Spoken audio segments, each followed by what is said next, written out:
potrebujeme 10. 1000 divákov, ktorí už pol hodinu pred zápasom dokázali vytvoriť. Rekorduje, nestalo sa to veľkou námahou, dokedy sme dešli k takému rekordu.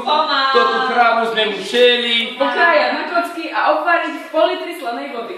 Potom z chladičky vyberieme Hlavného rozhodcu Mekeleho, ktorý bude pískať tento zápas. Švedi nastúpia v oslabení o 5 vykrmených bykov, kúpili sme ich za šalené peniaze, ale oplatilo sa. A nevytrieme toho. Všetci sú spokojní, že to tých bíkov vyšľaháme na hustú bielu penu, do ktorej vlejeme 2 decily oleja. Ostruháme 4 veľké zemiaky, ktoré vhodíme do obranného pásma Švedov, kde Puk korčuluje s vencom nahráva, Opalsonovi ten korčuluje s Pukom do odšťapovača, kde získame polosladkú tekutinu, ktorá dodá tomuto jedlu vynikajúcu chuť. Toto všetko odložíme na pol hodiny na chladné miesto, aby to šlak trafil, tá človek še tráfi.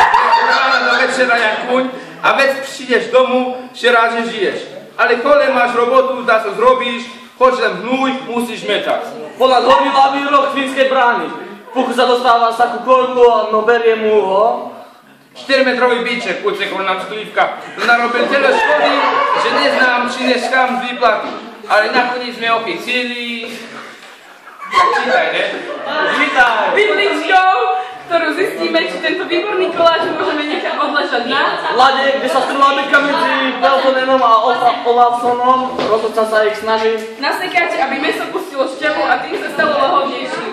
Už teraz cítim tú prenikavú vôňu. Kráľského znoja čistíme 2-krát do týždňa a hnoj vyvážame za chlipky.